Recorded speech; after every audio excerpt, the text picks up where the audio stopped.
Coaches, are you trying to keep your athletes injury-free in the first couple of weeks of track practice? Of course you are. And the problem is we have these athletes who haven't done anything all winter. And I'm going to put them in a group called the No Prior Training Group because they haven't done any training prior to the outdoor track season. And what I'm going to help you with in this video is I'm going to give you a free PDF, 13 pages, that has every workout that you need to do in the first 3 weeks of outdoor track. It's called the No Prior Training Plan. You can get that link below this video, so you can start with that. And then I'm going to walk you through what we're going to do each one of those days. Now, we've got the warm-up that we're going to do. We've got our running. We've got our strides. And we've got all of our post-run work. So all that is in one document.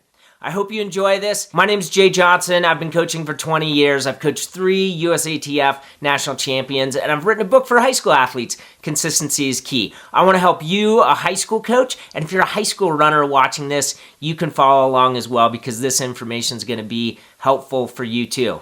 Okay, let's dive into it. Who this is for the type of athlete who the idea of no prior training is that they haven't done any training prior to meeting you for the first day of outdoor track. Now, this could be an athlete who ran cross country with you in the fall, but didn't train over the winter, and they're coming in having not trained, so we have to put them in this group.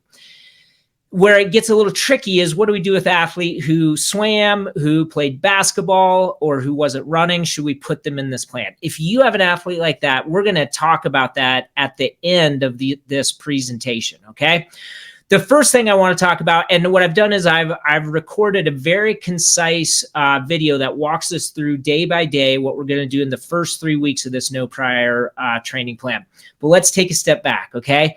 Tell me if you, and you can put this in the chat, tell me if this resonates with you and if you believe this. If we can keep kids injury-free, that's going to lead to kids PRing, right? If they're injury-free, they're going to run faster, and then they're going to have fun, right? If kids are injury-free, then they get to run all the races, and then they're going to have fun. If kids are injury-free, they don't miss any practices, and even hard practices are fun, right? So injury-free, they get to run all the workouts and the practices, and they get to have fun. And how about this? Here's this final one. There's so many people that care, that like cross country a little more than track, and that's great. There's kids, coaches, there's a lot of people that are in that boat. If you have kids that stay injury-free in track and have a great time in track and they have fun, they're going to come out in June to run cross country. So my point is it's always moving this way. It's starting with injury-free and moving us towards fun, right? That's what we absolutely have to do with the no prior training plan. Okay, so in the chat here is, you might have to scroll up a little bit. I'm going to put it in right now, is there's this link that you can download this document, and it's got this kind of funny URL, but what it's going to do is it's going to take you to a site. And if you're watching the recording of this, you just got to click below the video here. It's called bit.il. It's just bit.ly, and then it's / no prior training plan. You know, I put version 1 because I might change this at some point. If I do, and you're watching the recording, I'll put it here under this video here on YouTube. Bottom line is this: click on that. Even if you're already getting my newsletters and you've already given me your email, this is what you need to do to be able to download this document. You don't have to do it right now to be able to follow along with what we're doing, but do that at some point after the webinar, or you can do it now. And yeah, we're just going to hop into it. So what I'm realizing is often for me, things go a little bit smoother if I can share with you a video. I recorded this earlier tonight, and then when I have to pause or I screw something up, I edit it out. So what we're about to watch it's live for us now, and it's a concise overview of this no prior training plan. So let's hop into that. Okay, this first day, the biggest thing they're doing is Jeff's warm-up, and we're doing this post-run work, okay? And remember, this is going to take us, Jeff's warm-up, when you're teaching, once they learn it, it's only going to take 13 minutes, but teaching it, it's going to take probably 20 minutes that first day. And we're just doing 6 by 100 meter strides on the turf with 60 seconds recovery. For a kid who hasn't done anything all winter, that's actually going to be a little bit challenging. And then red easy. If they have to take a lot of time learning it, that's fine. Then the next day, we're doing Jeff's warm-up. They definitely won't have it dialed in here. They're still learning. 200, 200, 150, 150. We're doing recovery jogs. So they'll do a 200 and then they'll jog a 200 easy. They'll do another 200 and then they'll jog essentially 250, do a 150, jog 250, and then run the 150. So what we're looking at there is 1,600 meters of running, and that's all they're going to do, red easy. Then this next day, Wednesday, they do the same thing as Monday. Thursday is the first day that they're going for a run with their friends. So just a 10-minute, they'll do Jeff's warm-up straight into a 10-minute run, and now we're doing strides again, and then they go into red easy. I think on Thursday, you can expect them to do this, boom to boom to boom. Warm-up to 10-minute run to strides to the red easy. But if that's a little bit challenging and is unrealistic, I think that's fine. But we're aspiring to that type of day on Thursday. Okay, Friday we're doing a circuit, and a circuit's going to be hard. Just 20 minutes for the younger kids. If you have kids who've done, maybe ran cross country, didn't do anything this winter, I think they can do 30 minutes. Kids coming from other sports could do 30 minutes. And then you'll have to, I'll go down here to it. With this circuit workout, just use these QR codes right here, and that'll take you to the right video to show you what to do. But basically, you can run 200s or 150. So this is a running circuit. This is not a circuit in the weight room. And I'm not going to go into that right now. You'll have to take the time to watch those videos, but I'll link to those videos. The barefoot routine is the one thing that I did not give you in these documents because that's part of Jeff Bollet's essential routines, which you can get at CoachJayJohnson.com. But the bottom line is when people purchase the track training system or the cross-country training system, they get the barefoot routines. Okay, Saturday's off, brisk walk and some self-therapy. Sunday, possibly 20 to 30 minute brisk walk, maybe some yoga, maybe something like that. I'd tell them Saturday they don't need to do much. I think Sunday, if they do a little bit more, that's great. Most kids aren't going to go for a 60-minute brisk walk, and a lot of these kids won't do anything Saturday or Sunday, and that's fine. But Monday, we've got a track workout. So we're doing 3x300 with a 3-minute recovery. So what we're going to do is this is 900 meters of work, all at 800-meter rhythm, okay? Now, this is 800-meter, specifically, this is more like date pace. Like if you had to put them in an 800 on this Monday in a race, what do you think they would run? And again, like if they blow these up, we'll get out of here for a second. You got to trust me on this. If they blow up this workout, that's okay. If they run the first 300 too hard and then they're going to recover 3 minutes and they just are toast for the next 2 reps, I think that's fine. This doesn't need to go perfectly. This is just the second week of training, but we do need to have something that's challenging, okay? So what we're doing here is we're running a 300 from a standing start and finish at the 100-meter start. So this is at the normal start line. They're doing a 300, and they're going to run through that line, okay? So they don't just hit the brakes. Now we've got a 3-minute walk jog. They're probably walking. Then we're going to do a 300 from that same place that they finished. So from the 100-meter start. So now we're doing home stretch, and then we're doing first curve, and we're doing back stretch, okay? Now they can, and they should do it with a run-in. We don't need a standing start for either of these because that's a little bit harder on the hamstrings. Now we're doing another 3-minute walk, jog, and then now we're going to do a 300, and we're going to see if they can go fast, faster, fastest. So we're going to do a run-in. We're going to do back stretch, second curve, home stretch, okay? And what's great about this is mentally what we're doing for them, what we're doing with them, or for them, I should say, in this workout, is we're getting them mentally to say, hey, when I'm uncomfortable and I'm not feeling great, I can run fast down the back stretch. I can run faster on that second curve, and I can run my fastest 100 meters in the home stretch. Now, as I said earlier, are they going to be able to execute this? Probably not, but that's okay. That's what the goal is. And take 3-minute walk jog, and then let's go into red hard, okay? This is a hard day. Jeff's warm-up, workout, hard day. This is a great place in the no prior training system to understand that if you look at the volume that they covered, even in the warm-up, the number of foot strikes and the total amount of distance that they covered, it's not very much.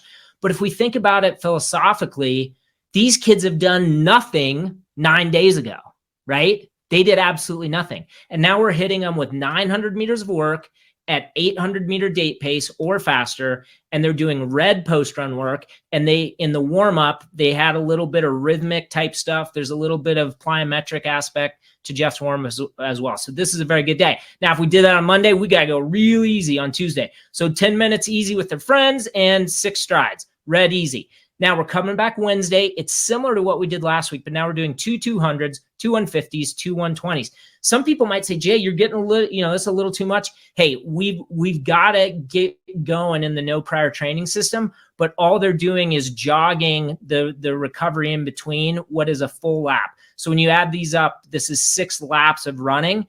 This last 120 is what these last 2 120s, or these last 2 reps, the 120s, we really want them running with good posture, running pretty fast.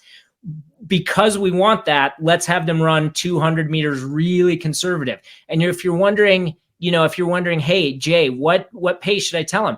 At this point, these kids have run, lots of 100-meter strides. They've done that 800-meter workout. Tell them, say, hey, run a 200, fast, kind of fun fast, but make it conservative. If a kid blows this up today, and the 200 goes well, the second 200 goes well, the 150 so-so, the second 150 not so good, and they can't run fast on the 120s, that's okay. Because one of the things we talk about in consistency is key. One of the things they're learning is to run by feel. We don't need to time those. Now, if you're thinking, well, what if they sandbag it on the 200s, run fast on the 150s, and crush the 120s? I don't think that's a bad thing. I would slightly prefer that than the other way, but just know we're in the second week of practice. They don't have to have things dialed in. And remember, what we're trying to do here is get them to run by feel, which is going to help them race with appropriate splits. Maybe not in the first 2 or 3 meets, but hopefully a little bit later after that. Okay, so we had a hard day Monday. I'd say Wednesday is a medium day. Let's keep Thursday really easy. You could do 10 to 15 minutes of a run, but if it was me, I'd stick to 10. Oh, and I didn't say this on Wednesday. We're doing the hard day. So red hard, and then red easy Tuesday. Wednesday, we came back with red hard. So, this is maybe medium plus, getting closer to a hard day. And Thursday, we're going to keep it easy. And then we're going to do a circuit again on Friday. Here's the deal. Circuits are really hard. And everybody, both athletes and coaches, underestimate how hard they're going to be. If you do a circuit with intensity, it's going to be one of the hardest things kids can do. We'll widen out here a little bit so you can see it. This is Brent Vaughn. I was blessed to be able to coach him. That's him winning the U.S. cross country title. In the month of September, for a professional runner, I would have them do circuits, and they were hard. Now, granted, their circuits were 40 to 50 minutes, but it was the exact same exercises that you're going to have your kids doing. And then we were running sometimes 700s in between, as opposed to 250s or 300s. But the bottom line is, a circuit it's the safest way to build the aerobic engine and even get a little bit of lactate tolerance work as well. Okay, so these are going to be really hard for kids. So I think the phrase people use is don't sleep on it. Don't sleep on the circuit being hard. Okay, Saturday and Sunday are easy. All right, now we're going to do a 1,600-meter workout on Monday, and it's going to be a 400, a 400, a 400, so 3 400s, and we're going to finish with a 200. What are the recoveries? It's a 200-meter jog. And the jog is as easy as they need to go to run B goal pace. Okay, so let's talk about A, B, and C. When you and your athletes go into the season, you should have an A, a B, and a C goal. The B is something that's a PR that if it happens, you're going to be happy with. The C is also a PR, but it's not great. It's just a small PR. And the A, that's your stretch goal, as some people talk about. This is something that they're capable of doing, but is really out there, is right on the limits of what we think they could do. Now, here's why this is important in terms of workouts, and it applies to this workout, but it's going to apply to the entire track season. You've got to be running B goal pace right away. So we are doing it not only in the 3rd week, but we're doing it the first workout of the 3rd week. We've got to get them in the rhythm of whatever you think they can run. In the state of Colorado, this workout would happen at the beginning of March. Whatever you think they can run at the end of March or beginning of April or mid-April, let's do that right away in week 1, okay? Often in our workouts, we're going to get to A pace within the workout or run even faster, right? And this is one of the things, and consistency is key. There's so many things in that book that underlie all the training I share, which is we've got to run race pace or faster. That applies to cross country and applies to track. Okay, so to go into this workout, it's just very straightforward. We're running a 400, then we're jogging a 200 as slow as they need to be, come back and run a 400, jog a 200. Well, here's how I have it laid out. Run a 400, jog a 200. Run another 400, jog a 200 super slow. Now they've got to get after it, run one more 400. This 200 could be crazy slow. And then this 200 has to be at 95%, okay? That should be really fast for them. Here's why we essentially want them running 200 meters all out, okay? But if we tell an athlete to run all out, that's what we get. We get tight shoulders, tight arms, tight neck. Later in the season, we can give them a cue of 97%. But today, in week 3, it's only their it's only their second serious workout. Let's give them the cue of 95%. Okay. Now, the reason that this day is killer hard on Mondays, we're going to red hard, or we might even do the orange hard for kids. If you have a kid coming out from basketball, let's say, they can probably do orange hard this day. Red is very easy. And for older kids, I'd like to see them do orange today. Tuesday's a little bit different. In terms of going easy. I shouldn't say it's different. They're running a 10-minute easy run with friends. And you might say, Jay, last Thursday, they might have run 15 minutes. Monday was really hard. Be conservative, just 10 minutes. And we're only doing 4 by 100-meter strides. And you might say, Jay, well, I don't understand. We did 6 last week. Just trust me on this. Keep it really easy.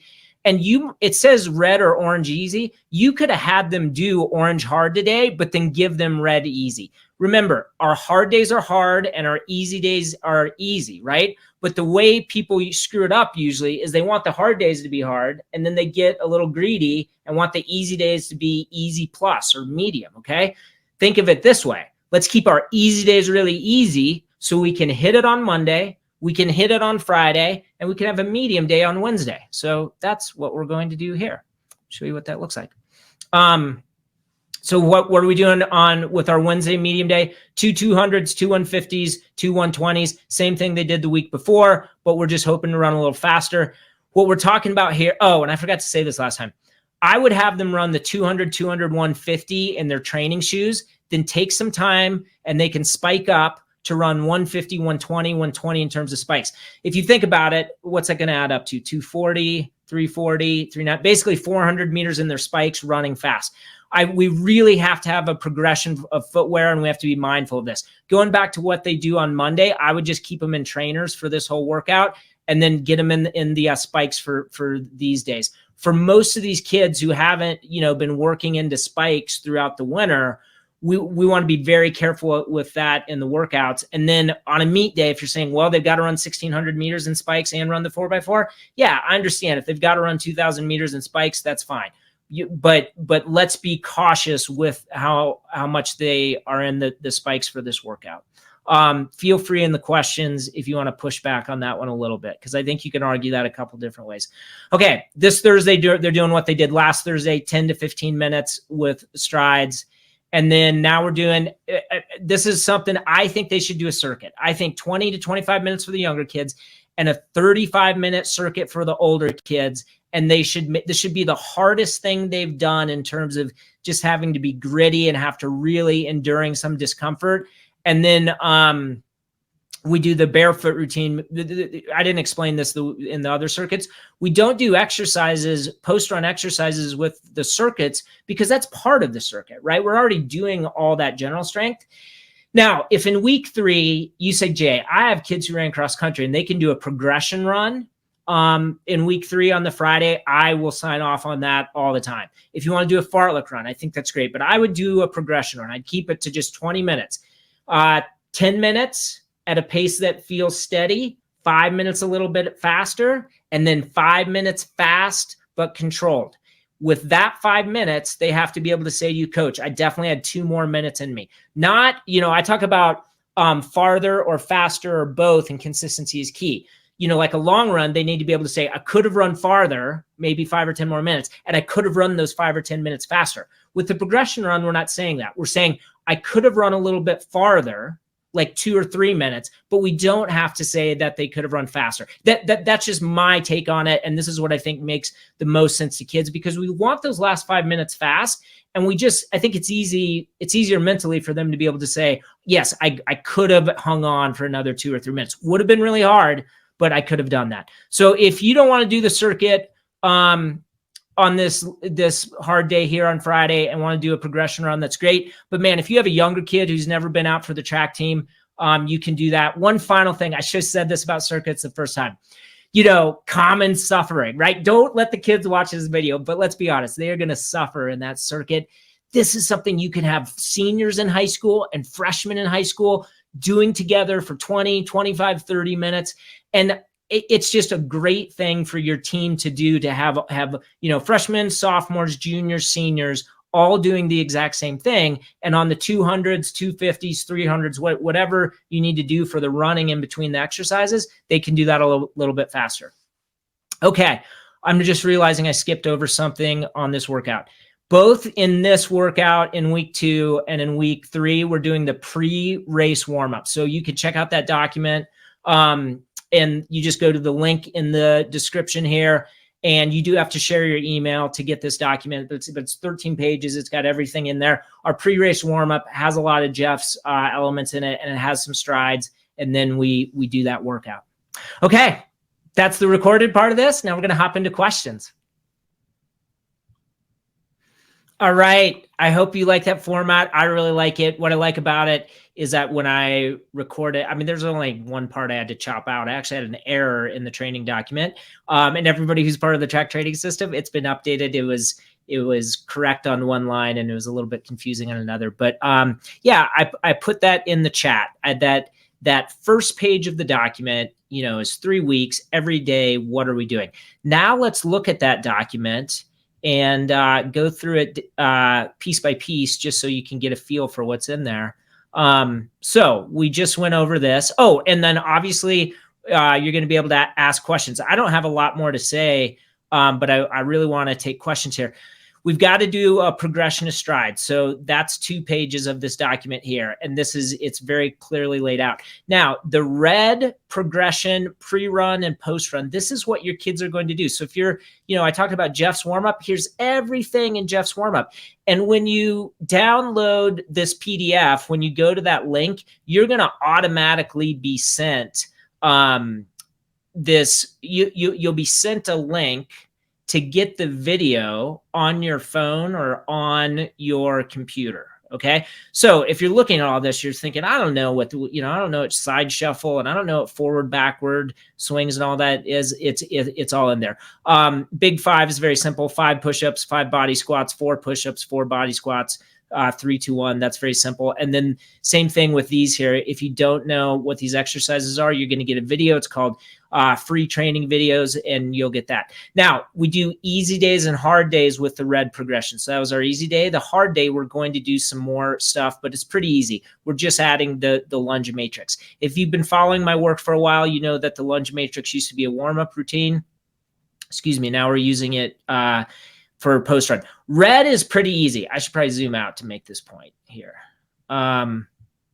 Red is really easy. If you have an athlete coming from basketball or swimming, or you had an athlete who ran with you in cross country and then didn't train over the winter, a lot of them are going to be able to hop into orange. Okay. It goes red, orange, yellow, green. It gets really hard between orange and yellow. And there's some coaches here that are part of the track training system. And they can tell you, for an athletic kid who played basketball in the winter, they might only need 1 week of red, and then they'll go into orange. But before we go from orange to yellow, they're going to have to gain some strength. So anyway, this is our orange routine, and there's just a little bit more in here. There's a different cool down on the easy day. And then the hard days got quite a bit more. We're doing a lower body circuit. Again, all these exercises are in the videos. We go into Core X. You can find that for free on YouTube. That's in the videos too. Everything, when you share your email, you get this video and you get this app that has everything listed on these documents. Okay, so that's the post-run work. The circuits, these videos are free on YouTube, and you just click this QR code to be taken to these videos I did for running times, the much beloved but now defunct running times. That's what it says in my bio. My significant other loves that it's phrased that way. And that's how I feel about it. Running times was great. Okay, we'll get off that tangent. In the first video, we're going to be doing these various exercises, and they're running 300 or 700. In your document, I said kids could run 200 or 250.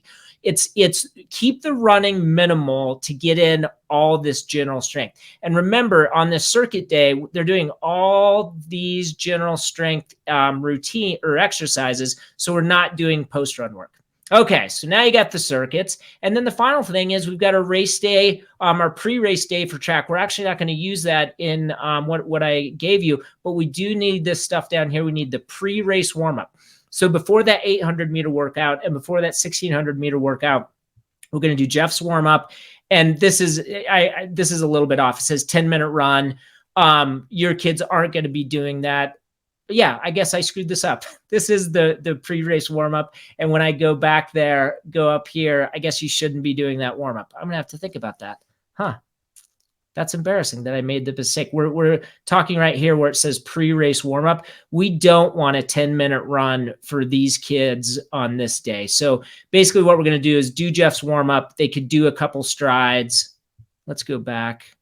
Man, this is nothing like doing this on live and realizing you made a mistake. So what we'd want to do here is do Jeff's warm-up. We can skip all this stuff. We could spike up, do 150 in and outs, and maybe run a couple reps at race pace. This is what kids are going to be doing, after week 3 and 4, what they're actually going to be doing prior to races, right?